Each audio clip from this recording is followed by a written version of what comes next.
जय माता दी मित्रों, आपके और आपके परिवार पर माता रानी की कृपा सदैव बनी रहे। आज मैं आपको वैशाख मास की पवित्र कथा सुनाने जा रही हूँ। चलिए शुरू करते हैं। एक राजा था। वह वैशाख माह में प्रतिदिन ब्रह्म मुहूर्त में उठकर गंगा जी में स्नान करता था। राजा का आदेश था कि मुझसे पहले गंगा जी में कोई भी स्नान नहीं करेगा। राजा जब गंगा जी में स्नान करने जाता तो उन्हें प्रतिदिन शांत जल के स्थान पर हिलता हुआ हलचल युक्त जल दिखाई देता था। तो राजा को संदेह होता था कि निश्चय ही मुझसे पहले कोई प्रतिदिन गंगा जी में स्नान करता है। अतः राजा ने नदी के तट पर पहरेदार बिठा दिए। गंगा जी के तट पर एक वृक्ष था। उस पर एक बंदरिया रहती थी। वह प्रतिदिन राजा के स्नान करने से पूर्व स्नान करके वृक्ष पर चढ़कर बैठ जाती थी। इस प्रकार होते होते पूरा वैशाख माह व्यतीत हो गया, किंतु अंतिम दिन राजा के सिपाही ने देख लिया और उस बंदरिया को पकड़कर राजा के पास ले गए और कहा कि यह बंदरिया आपसे पूर्व प्रतिदिन गंगा जी में स्नान करती है। उधर राजा की प्रतिज्ञा थी कि यदि कोई भी स्त्री मुझसे पूर्व स्नान करती होगी तो मैं उससे विवाह कर लूँगा। इसलिए राजा को बंदरिया के साथ विवाह करना पड़ा। वैशाख स्नान के पुण्य से बंदरिया के गर्भ ठहर गया। 9 मास पूर्ण होने पर बंदरिया ने राजा से पूछा कि शिशु जन्म के समय मुझे क्या करना चाहिए। तब राजा ने महल में एक घंटी लगवा दी और बंदरिया से कहा कि जब तुम्हें दर्द हो तो तुम इसे बजा देना, मैं संपूर्ण प्रबंध कर दूंगा। राजा की अन्य रानियां भी थी, उनकी कोई संतान नहीं थी। बांदरी को गर्भ है यह समाचार जानकर अन्य रानियां मन ही मन बांदरी से ईर्ष्या करने लगीं और भावी संतान का नाश करने हेतु विभिन्न योजनाएं बनाने लगीं।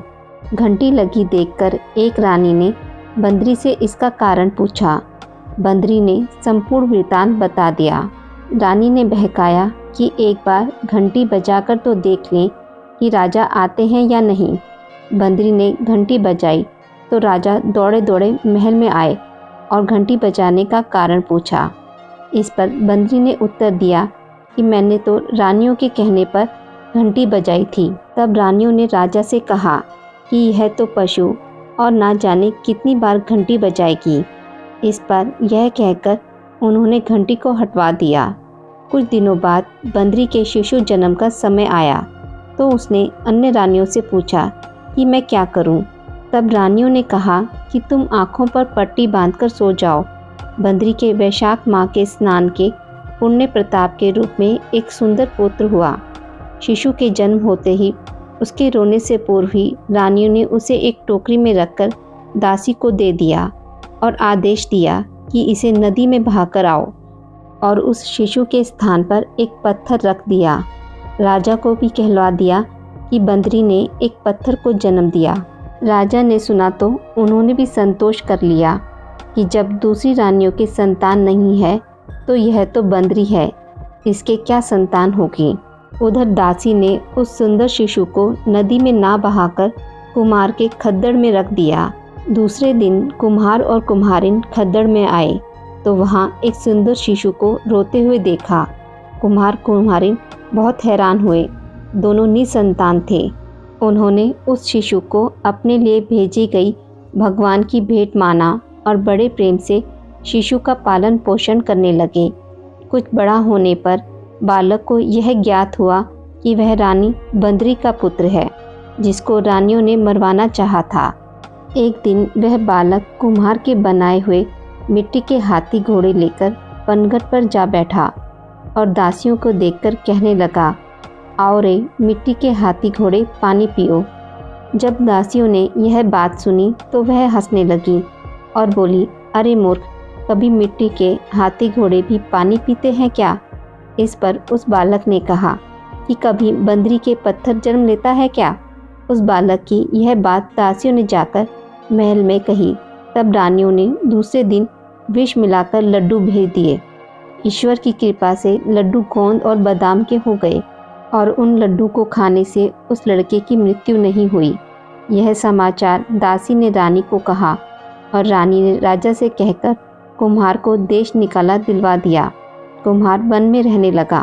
तत्पश्चात अगले वर्ष चैत्र माह में माता गणगौर की पूजा का दिन आया तो वह बंदरी का पुत्र 108 करवे और 108 गोली लेकर तथा घड़े में पानी भरकर बगीचे के बाहर बैठ गया। उधर राजा की और साहूकार की पुत्रियां गणगौर बनाने के लिए मिट्टी लेने के लिए आईं तथा बगीचे में खेलने और झूलने लगी। इस कारण कुछ समय बाद उन्हें प्यास लगी। तब उन्होंने उस बंदरी के पुत्र से जल पिलाने के लिए कहा तो उस बालक ने उत्तर दिया कि मेरे पास एक गोली है, उसे खाते जाओ और मेरे चारों ओर फेरे लगाती जाओ, तब मैं तुम्हें जल पिलाऊंगा। इस पर पहले तो कन्याओं ने मना किया, किंतु प्यास तीव्र होने के कारण मान गई। इस प्रकार गोली खाने और उस युवक के साथ फेरे लेने से वह गर्भवती हो गई। बाद में जब उनके माता पिता को यह ज्ञात हुआ तो वह सभी कुम्हार के पास आए और संपूर्ण वृत्तांत सुनाया तथा कहा कि तेरे पुत्र ने हमारी कन्याओं से विवाह किया है, अब तुम्हें इन्हें अपने पास रखना होगा। तब कुम्हार ने निर्धन होने के कारण असमर्थता व्यतीत की तो कन्याओं के माता पिता ने बहुत सारा धन देकर अपनी कन्याओं को कुम्हार के घर विदा किया और कुम्हार के घर 108 बहुएं आ गई और कालांतर में 108 ही पोते हो गए। कुम्हार ने समस्त नगरी को भोजन हेतु निमंत्रण दिया और राजा को भी बुलवा दिया। राजा के यहाँ से रानी बंदरी के अतिरिक्त सब भोजन हेतु पधारे। तब राजकुमार राजा की आज्ञा लेकर बंदरी को लेने रथपाल के लेकर गया और लाकर सभा में सबसे ऊंचे स्वर्ण आसन पर बिठाया। राजकुमार ने अपनी सभी पत्नियों को समझा दिया था कि बंदरी मुझे जन्म देने वाली माता है। एक एक बहू रानी बंदरी के चरण स्पर्श करती गई और एक एक सोने का सिक्का और पोते को गोद में देती गई। जब राजा और अन्य रानियों ने यह सब देखा तो कुम्हार के पुत्र से इसका कारण पूछा। रानियों को तो संदेह होने लगा कि यह अवश्य ही बंदरी का पुत्र है, इसलिए रानियां रूठकर राजा को कहने लगी कि कुम्हार के पुत्र ने हमारा अपमान किया है और बंदरी का सम्मान किया है, अतः हम लौटकर जा रही हैं। इधर राजा को पुत्र के जन्म का संपूर्ण रहस्य ज्ञात हो गया, इसलिए उन्होंने रानियों को देश निकाला दिया और अपनी सभी पुत्र वधू और पौत्रों को लेकर महल में आया और राजकुमार का राज तिलक हुआ।